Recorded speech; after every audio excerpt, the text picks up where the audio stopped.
Hi guys, is this another example of LBC moving to the right and attempting to compete with outlets like GB News or Talk TV? So Tom Swarbrick, one of the hosts here, was responding to a message from a viewer about Nigel Farage, where the viewer used some pretty strong language. But how Tom responded gives me the impression that maybe either Tom or LBC is moving to the right. Have a listen to this. Tom, I want Labour to deport Nigel Farage and all other useless fascists who have done nothing for this country other than to foment hatred and division. I think if you come down on the side of thinking that people who are angry about this, upset about this, cross about this, worried about this are bigots, that is the bigoted view. You are displaying the bigoted view about all this, which is that all the people who have an issue here are somehow bigots or racist or xenophobes or fascists. There are huge swathes of reasonable people who think that this cannot go on anymore, that a country of our size, our wealth, with the security apparatus that we have, to be apparently divided in such a way or made so angry by an issue that is so small in comparison to it.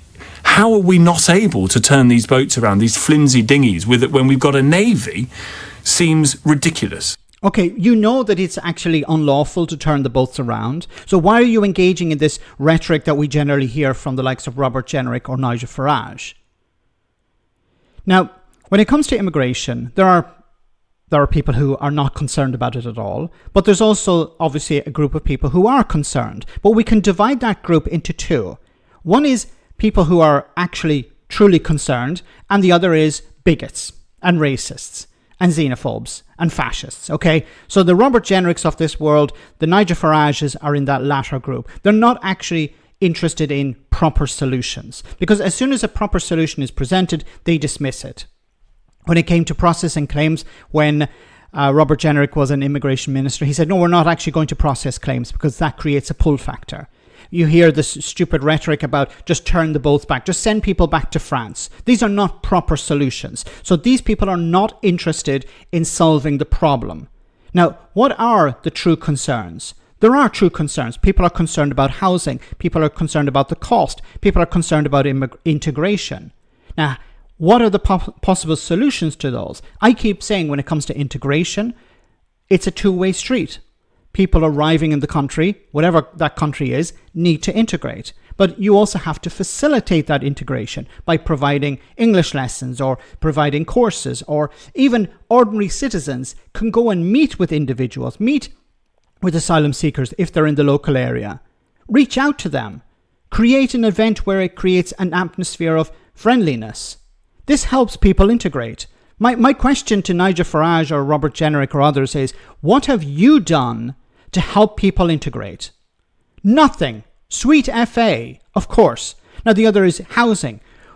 People are concerned about housing. A lot of asylum seekers or migrants are coming to the country and they're worried about housing, and that's a legitimate concern. But who is responsible for housing? It's the government. So if there is insufficient housing, you should be angry with the government, not with the asylum seekers, because the asylum seekers or immigrants are not the ones who are responsible for a lack of housing.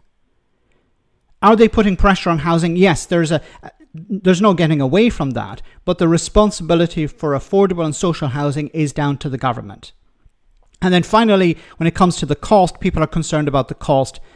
People are staying in ex-hotels, they're getting support for food, clothing. You constantly hear about free TVs and TV licenses and whatever. Well, the solution, of course, would be to allow them to work. We spoke about this when I was speaking to Zoe Gardner. If you allow asylum seekers to work, then they're able to pay their way and they're no longer a burden on the state. So these are possible solutions. So as I said, are there people who are truly concerned about immigration? Yes, but those people who are concerned are interested in hearing viable solutions. The other cohort, the Farages, the Robert Jenricks, the Kemi Badenocks of this world, are not interested in viable solutions. They're only interested in weaponizing this issue in order to drive more voters in their direction.